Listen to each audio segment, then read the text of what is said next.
Nos encontramos ante un tema rabiosamente actual, la relación entre razón secular y fe cristiana.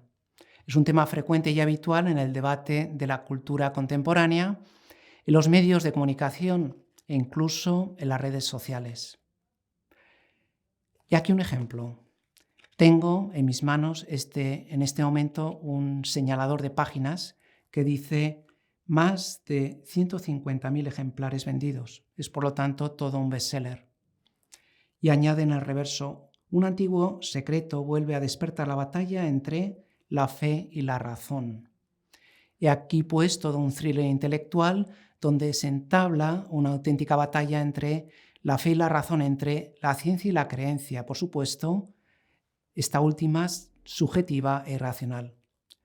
La religión es la causa de todo fanatismo, de toda violencia, de todos los males, que solo pueden atajar la razón y la ciencia, tal como nos ha enseñado la Ilustración durante siglos. Algo parecido se presentará al gran público en películas como Ágora, en la que la filósofa Hipatia Alejandría es asesinada por unos cristianos fanáticos. Planteamientos semejantes los encontramos también, decíamos, en toda la Ilustración moderna o en el New Atheism, el nuevo ateísmo de Hawking y Dawkins. ¿Qué decir entonces? Vamos a intentar dar respuesta en dos puntos. Primero, la razón del cristianismo y segundo, la propuesta de Joseph Ratzinger, lógicamente respecto a la razón. En primer lugar, la razón del cristianismo. ¿Qué podemos decir ante todo esto, ante todas estas acusaciones que se ciernen sobre el cristianismo? En primer lugar, podríamos acudir a la misma historia y proponer modelos como Santa Catalina Alejandría, patrona de los filósofos, una joven que fue martirizada precisamente por defender racionalmente la fe. Joseph Ratzinger recuerda otras figuras de la antigüedad cristiana como San Justino, también mártir, en su polémica contra Celso, o San Clemente de Alejandría, San Agustín o tantos otros padres de la Iglesia que han defendido la importancia de la razón, a pesar de que algunos podrían considerarla, quizá exagerando un poco, como la peor enemiga de la religión. Por el contrario, los primeros cristianos prefirieron la razón en vez de refugiarse en el mundo de lo mítico y lo simbólico. Hubiera sido más fácil para ellos aliarse con las religiones orientales, abiertas, sincretistas y tolerantes. Cristo podía ocupar un lugar más dentro de sus panteones, altarcillos o templos con muchos dioses. Sin embargo, los primeros cristianos apostaron por él y por el aliado más difícil, la filosofía, la ciencia. ¿Por qué? Nos podemos preguntar. El tema de la razón es un clásico también de la teología de Ratzinger. Aparecen en su tesis doctoral sobre San Agustín, quien formuló el famoso aforismo credo ut intelligam, intelligo ut credam. Creo para entender mejor y pienso para poder creer más y mejor, podríamos traducir. A lo largo de toda su obra, tal como intenté explicar en este libro, Joseph Ratzinger, Razón y Cristianismo, el teólogo alemán recordaba la apuesta comprometida por parte del primer cristianismo a favor de la razón y la filosofía, sus más difíciles adversarios, con los que, sin embargo, se avino a dialogar y a encontrar una difícil armonía, un difícil equilibrio. Por otro lado, la poesía y la política han sido continuas fuentes de inspiración para religiones de todo el mundo. El cristianismo no siempre o no solo ha actuado así. Por un lado, el cristianismo ha luchado siempre por mantener su independencia del poder estatal, de separar, a pesar de errores, avances o retrocesos, la Iglesia del Estado, para poder así dar al César lo que es de César y a Dios lo que es de Dios. No ha querido convertirse en una religión civil, en una religión al servicio del poder político. Además, para los primeros cristianos, y a diferencia de nuestros románticos, poesía y razón no estaban enfrentadas. De hecho, en la misma biografía de Ratzinger hay dos instancias, dos defensas contra la opresión de la tiranía nazi en su infancia. Por un lado, se refugia en la liturgia, que le abrió las puertas del misterio, y después la razón, pues debía defenderse de continuos ataques que recibía. La razón y la liturgia, el misterio y la racionalidad fueron, pues, para el joven Ratzinger, dos defensas, dos vías de acceso al misterio de Dios. El cristianismo cuenta además, como decíamos, con dos armas poderosas e inseparables, la fe y la razón. Juan Pablo II habló en la encíclica Fides et Gratio de las dos alas, la fe y la razón, con las que volamos hacia la verdad. Por un lado, la fe cristiana ha de seguir pensando y haciendo ciencia y no ha de refugiarse en un cómodo simbolismo o el misticismo de lo inefable. Toda persona puede hablar de Dios.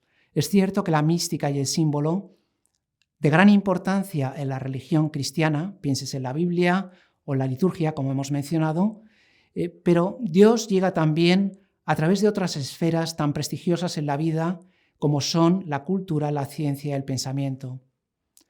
Tal vez la presencia de San Pablo en el Areópago de Atenas sea un símbolo en este sentido. Pablo habla a los atenienses del Dios desconocido, de ese Dios que tan solo pueden conocer por la razón, y les anima a tener un conocimiento más completo y pleno a través de la fe en Jesucristo resucitado. La religión cristiana se ha aliado siempre con la razón. Es lo que Ratzinger ha llamado la victoria de la inteligencia en el mundo de las religiones. Dicho de otro modo, la verdad tiene carta de ciudadanía en todos los campos del saber. También la verdad en plenitud encarnada en la persona de Jesucristo. El principio era el Logos. El prólogo del Evangelio de San Juan es uno de los pasajes más citados por el teólogo Ratzinger. El Logos divino, origen de todo Logos humano y por tanto también de la razón de la inteligencia humana, con este mismo título, la verdad cristiana ha de encontrar un acuerdo con las verdades que se obtienen a través de la ciencia o de la razón. Que la razón sea algo bueno y necesario no supone ninguna novedad, a no ser que nos internemos en el irracionalismo de Nietzsche y sus epígonos posmodernos. Pero la razón moderna es una razón pequeña, limitada, mutilada, afirma Ratzinger. Así, por ejemplo, la Ilustración tomará dos elementos típicamente cristianos, la razón y la libertad, y los interpretará a su manera, de un modo un tanto reductivo, así como el romanticismo hará lo propio con el amor, ofreciendo una versión tan solo emotivista y sentimental, o un racionalismo o un voluntarismo que anulan la amplitud del conocimiento humano. Bien, ¿cómo podemos resumir la propuesta de Ratzinger? Desde entonces, Ratzinger no ha parado de recordar la importancia de la razón en el cristianismo. Esta alianza entre razón y religión no es, sin embargo, una exclusiva de lo cristiano. Por ejemplo, Ratzinger recuerda cómo en la misma traducción de los 70 de la Biblia se unen la fe y la razón, el logos griego y el dabar bíblico, como se suele decir. Atenas y Jerusalén pueden convivir juntas. A esas ciudades se unirá después Roma cuando surja el cristianismo. Pero es lógico que esta síntesis entre la fe y la razón, entre lo griego y lo bíblico, lo judío, sea posible, pues todo un acto de fe tiene un momento racional. El creer no implica dejar de pensar. Nuestra fe no es un credo qui absurdum, un salto en el vacío hacia lo irracional, como si se tratara de tirarse un avión sin paracaídas. Como decía Antoni Gaudí, en una ocasión, cuando le preguntaron cómo tenían que representar a los canteros, la fe respondió con pasión: con los ojos cerrados no, con los ojos abiertos. La fe no nos impide pensar.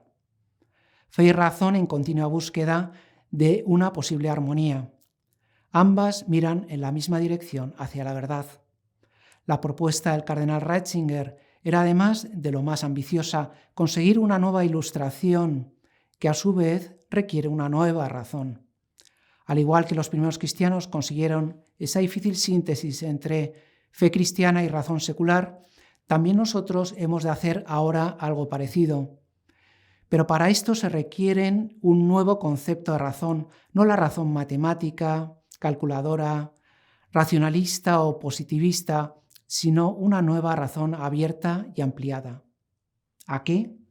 Ampliada y abierta al mundo del arte, de la ética, de la religión e incluso los sentimientos y las emociones, para que éstas no se adueñen de nuestras vidas. Eso sí, sin dejar de ser razón, sin dejar de ser plenamente racional, valga la redundancia. En este sentido, el concepto de razón que proponía el cardenal Ratzinger, como decía el también cardenal alemán Walter Kasper, es más posmoderno que moderno. Esta nueva razón puede traer consigo una nueva ilustración, una nueva síntesis entre razón y religión, razón secular y fe cristiana. Y en estas estamos. Muchas gracias.